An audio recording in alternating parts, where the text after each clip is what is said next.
and then just have all the family come family on. up here. There's not enough space for everybody. Yeah. Let's have They the could go. family. They could be behind. Let's have them Yeah. come over. Everybody come on over. Come on over. Get behind this. Is that the new? Okay, it's cool. Is that the baby? Is that the baby? Is this Yeah, the new that's baby? the new baby. That's his new kid? Okay. Well, baby, yeah. Where's the mom right there? Maybe we'll put the baby Yeah, I right want to here, put the Jay. baby over Hey, here. Naya, Yeah. let's get the baby Pull it and this you. way, pull it this way. Come, you gotta come this way. Just a minute, y'all, and then we'll start. That's Jordan? No, that's the new baby. Oh, yeah, the other one. Yeah. Okay. Hold one second. We're gonna bring the baby up from here. Yeah, they right. Did they scoot around?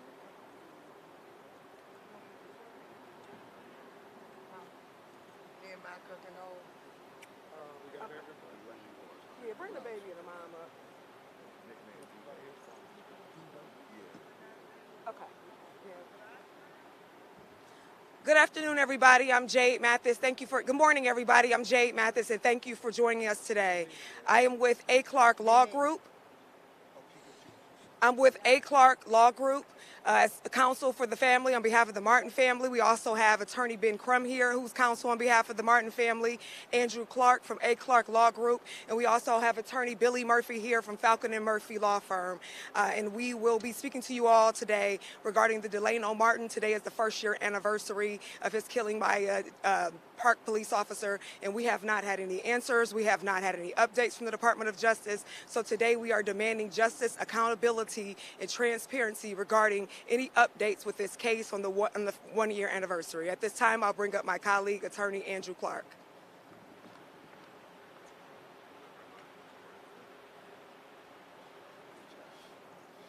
Thank you all for being here. My name is Andrew Clark. I represent the family of Delano Martin. A year ago today, in Southeast DC, Delano Martin was sleeping in a vehicle. He wasn't committing any crimes, he was just sleeping in a vehicle. First, and they decided that there was a discussion prior to any action was taken about how to get Mr. Martin out of the car, because the car, unbeknownst to Mr. Martin, had been reported stolen. Again, Mr. Martin was sleeping. One of the things that we're told to the U.S. Park police officers, at least twice that we can count, is not to get into the vehicle. Instead of abiding by that instruction, the U.S. Park police officer decided that they were going to neglect that instruction and get into a moving vehicle. Mr. Martin, as he was just sleeping and waking up, noticed that there was somebody in the back seat. Before he can do anything else, 5 shots rang out, killing Mr. Martin. For the past 365 days, I've seen personally, along with my colleague Jade Mathis and the rest of our legal team, the pain that this incident has caused the Martin family. And I'm here today to call for answers. It's been 1 year. No answers, no charges. We are not giving up. In fact, we are getting stronger. Not only have we added the legendary Billy Murphy to our legal team, we've also added Black America's Attorney General, Mr. Benjamin Crump. A lot of us say that we're twins, but hey, you know, I'll let y'all decide that. But I'm grateful to be here today. I'm grateful to be still fighting for justice. I'm grateful to introduce Mr. Billy Murphy.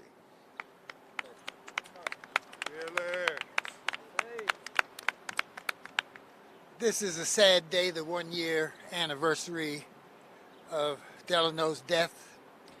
Debo, as he was known to his friends and to his family. This is a killing that did not have to happen. He was shot in the back. He was not able to defend himself.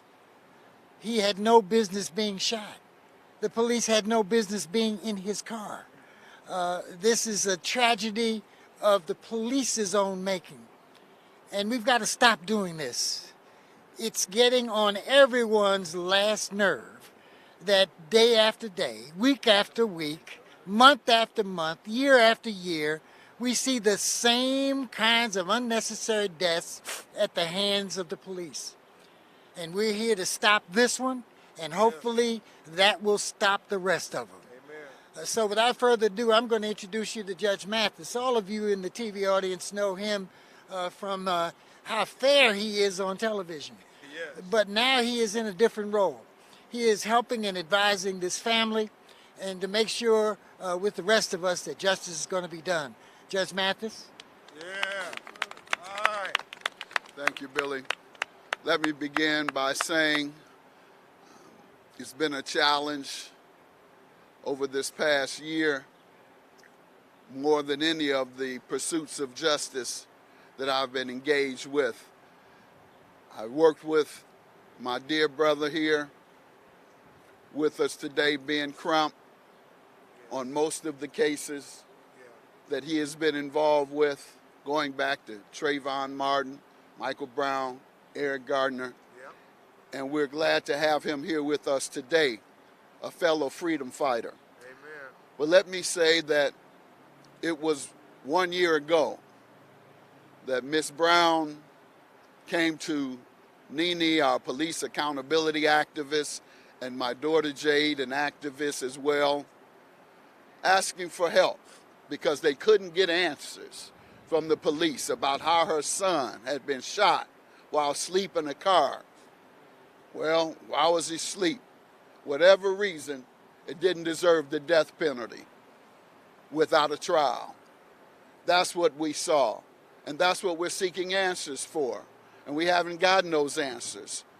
We can't even investigate the case properly because we can't get responses from the government. Make it plain, Judge. We can't even send investigators to question others about the officer that killed Delano because we don't know his name. How can you solve, look into, or investigate independently a police killing without knowing the shooter's name? What are you hiding? Yeah. Why are you hiding the name? Transparent. Why won't you talk to us? Yeah. It's been a year. Yeah. It's been a year since I came and Ms. Martin asked me to eulogize Delano. Oh my God. And that was a very hardening day for me, to eulogize this young man who had been shot 5 times by a police officer while asleep, having ignored what his superior asked him not to do, and that is get in that car. So we're here to fight justice, and I'm glad to have a brother who, throughout the nation, has raised the issue of police accountability for many years to America, and now we're seeing justice achieved throughout the country. And today, we're beginning today with a new fight for justice with Delano Martin, with our brother and leader, Brother Ben Crump. Thank you, Judge. Thank you so much, Judge, to you, Billy Murphy, Andrew North, and your beautiful princess, who I know you're so proud falling in the family business, Attorney Jade Mathis, and Attorney Dion Lewis, a great group of lawyers fighting for the Martin family. I have to first just give respect, as my personal hero, Thurgood Marshall, said, if I can see further, it is because I stand on the shoulders of giants. And that's what we have with Judge Greg Mathis, who for years, as Attorney Murphy said, was a shining example of what justice and equality look like on our television stations all across America. But he also fought with us on Trayvon Martin, on Michael Brown and Ferguson, which will be 10 years, Judge, next month. It's hard to believe. Uh, Breonna Taylor, Ahmaud Arbery, George Floyd, for all of them. Judge Greg Mathis, that same judge you see on TV, has been fighting on the front lines with us.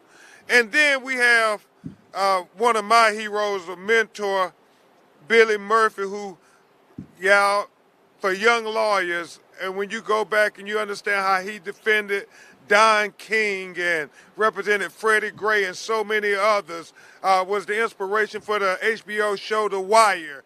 You understand what I mean when I say we're standing on the shoulders of giants. And then we have these young, the superstars for tomorrow, these lawyers, and Jade Mathis and Andrew North and my dear colleague Dion Lewis. Miss Martin, you have a team of lawyers to fight for you to make sure that Delano's death isn't swept under the rug. And so that's what this is about. Before you hear from the family, and especially Nene from Harriet's Wildest Dreams, these activists who fight on the front lines while we fight in the court of law, because it's a team effort, just like with George Floyd and Breonna to get justice, we have to fight to illustrate it for you and the public before we can get them to act at the Department of Justice. That's what happened with Ahmaud Arbery. Billy, you remember it took almost 6 months before anything happened, even though they had a video. It's been a year. They have a video. Andrew, you said it best. He was asleep in the car. Miss Martin just reminded me that her son was shot in the back 6 times on video. Judge, I don't know what more we have to show. It's on video. Think about it. People in our community, we get arrested, charged on no evidence, on an innuendo. Somebody said we fit the profile. We was in the vicinity. Here, Billy, they got a video of a man posing no threat being shot 6 times in the back. We don't say no more. Just look at Debo video. Don't say no more. Look at Debo's video. Don't say no more. Look at Debo's video. Don't say no more. Look at Debo's video. Yeah, I don't know why black people have to fight so hard for simple justice. Yes. Simple justice. Yes. I'm just thinking. 1 and 1 is 2. It's elementary. Judge Billy, you look at this video. You ain't got to be as smart as Andrew and them to understand that this is just simple. Simple. Nene, it's simple. Look at it. What's taking so long on the investigation? Why don't this family, at least Jay, know the officer's name? They know our name quick when something happens. So I do want to say this. This Department of Justice, in all fairness and respect, has done more than, especially Kristen Clark, the head of the Civil Rights Division. She has brought more charges against police officers for killing marginalized people, especially people of color, especially black people, than any other Justice Department in the history of the Justice Department. So I want to give the Biden administration their credit where their credit is due. They have brought the charges, got convictions for George Floyd's killers in Minneapolis, did the same for Ahmaud Arbery. In Georgia, judge in Brunswick, you remember Reverend Jackson, Reverend Sharpton, and all us down there. They got conviction of that lynch mob for lynching that young brother for jogging while black. They, for the first time in the history of the United States of America, brought charges against police officers for the killing of a black woman with Breonna Taylor. So we want to give them credit where credit is due. However, we don't want them to rest on their laurels and forget about Debo, because Miss Tara Martin baby matters just as much as George Floyd, just as much as Breonna Taylor, just as much as Ahmaud Arbery. And so continue doing what you do, Department of Justice, but just do it a little quicker. And without further ado, Nene from Harriet's Wildest Dreams and Moms Demand Justice, all the activists. We couldn't do it without you activists on the front lines. So let's give a greater round of applause for Nene and from Harriet's Wildest Dreams. Thank you, Nene. And then you'll hear from the family shortly, and we'll take your questions. Nene? Good morning. So, when I reached out to Andrew Clark and told him what was going on, I'm going to keep this in mind, and it never leaves me. He told me 6 shots in the back. How can they explain that? My Lord. 6 shots to the back. How can you explain that? Wow. And from then there, 6 shots to the back. How can you explain How that? can you It's no explaining that. Wow. And from there, DC got to learn. It's not going to be no justice until we get peace. And today, you see, we amping up. Amen. We amping up for Black lives here in DC. We amping up when we get the legend Murphy to come out here. Ben Crump coming from a whole nother city. Yes. We ready and we coming. Yes.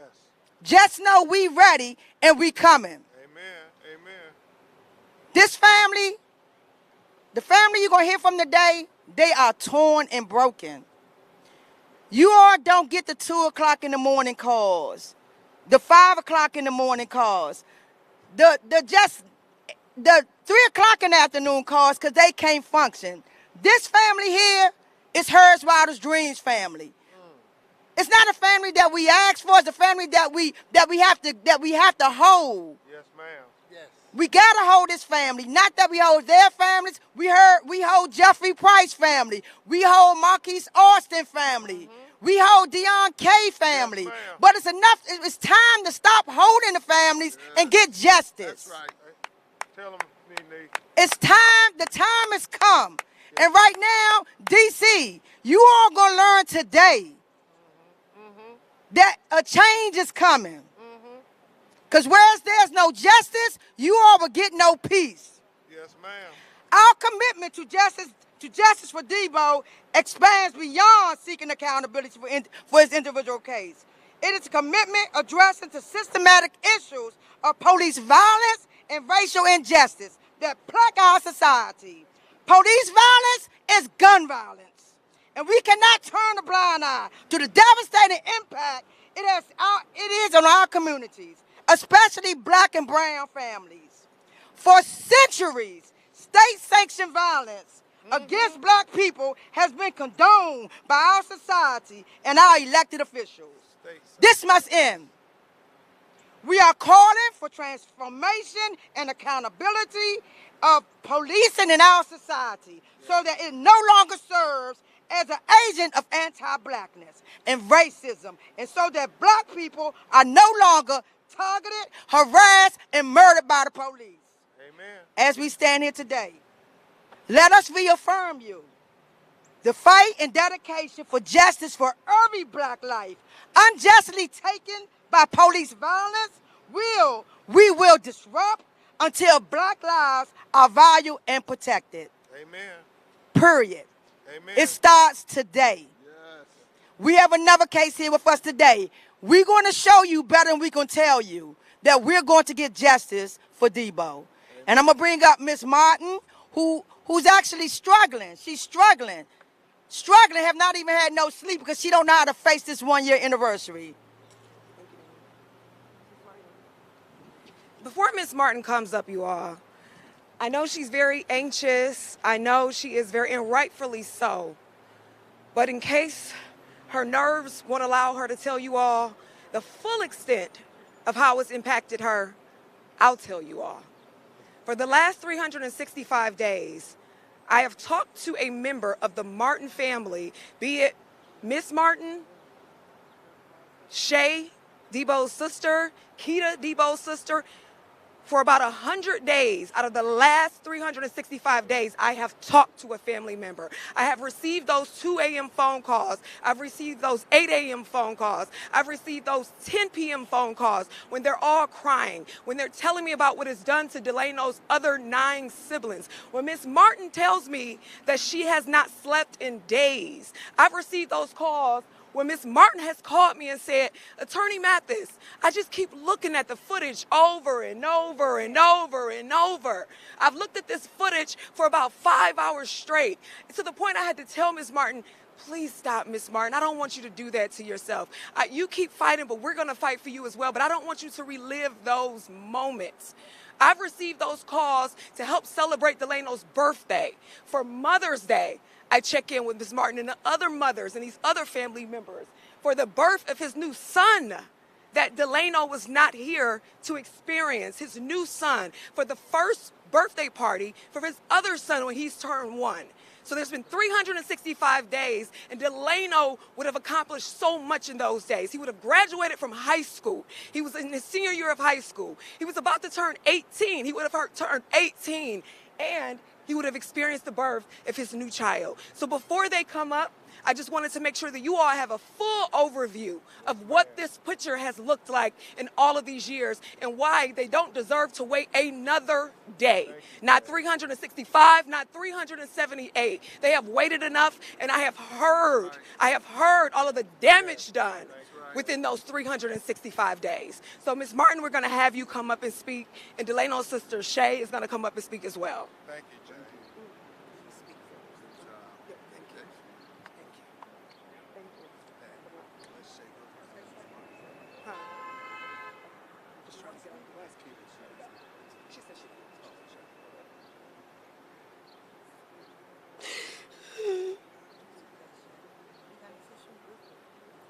Take your time, baby. I'm Delano's sister, Shay.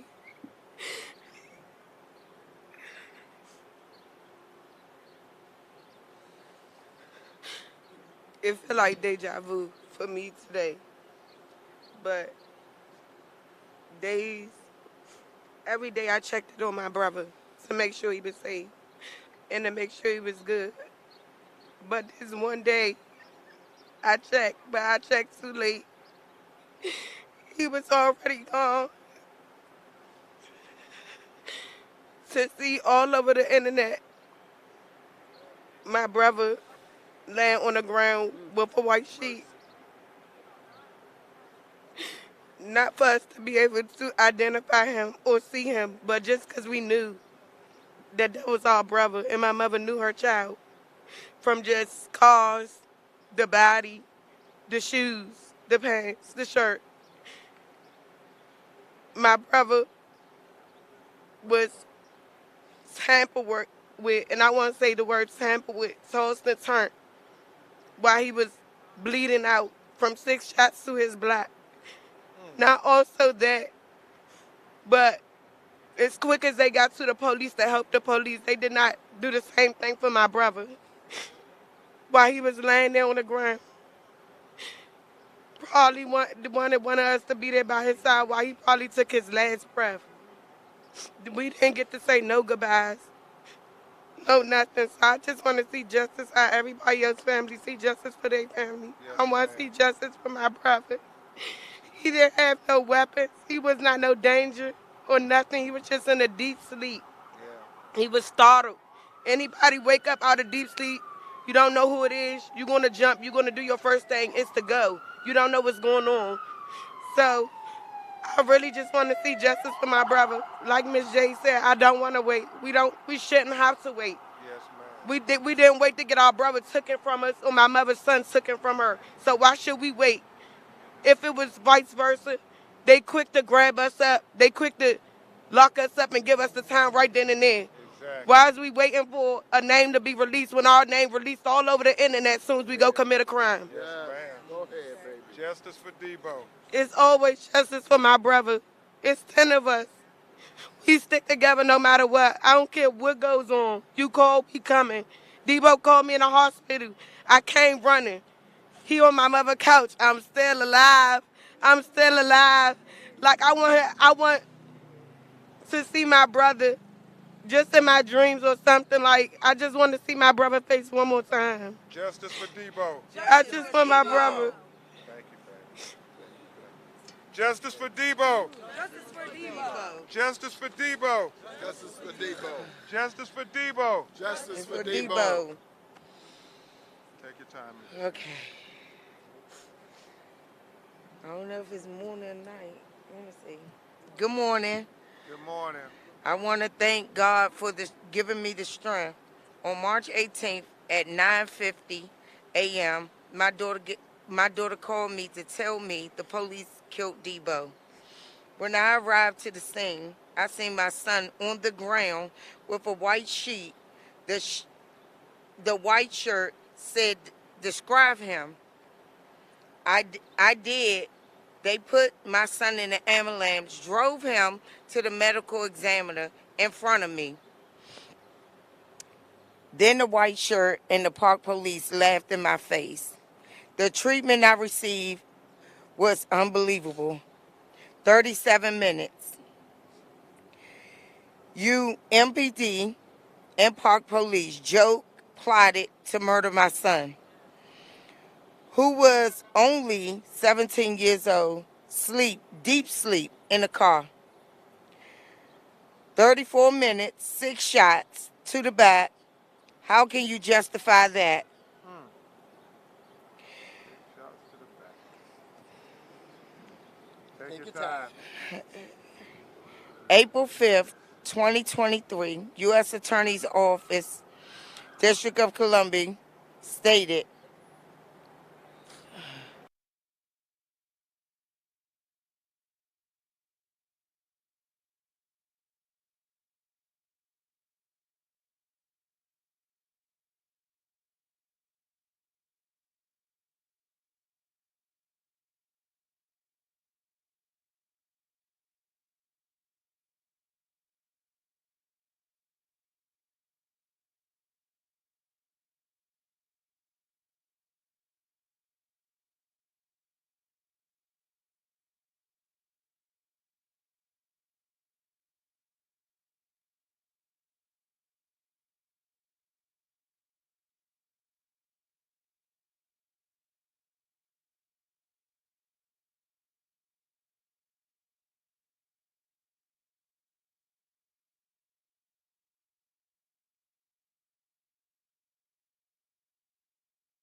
And then they're going to say, well, what did y'all do? And we got to be able to say, we fought for your daddy to get justice. That's right. Justice for Debo. Justice for Debo. Justice for Debo. Justice for Debo. Justice for Debo. Justice for Debo. Thank you all. For the record, don't y'all put in there that Nene say his attorney. Yes, she is. Yes, she is. She's our street lawyer. Legal advice, and I've been doing this too long. Y'all know the law. Oh, bootleg preacher.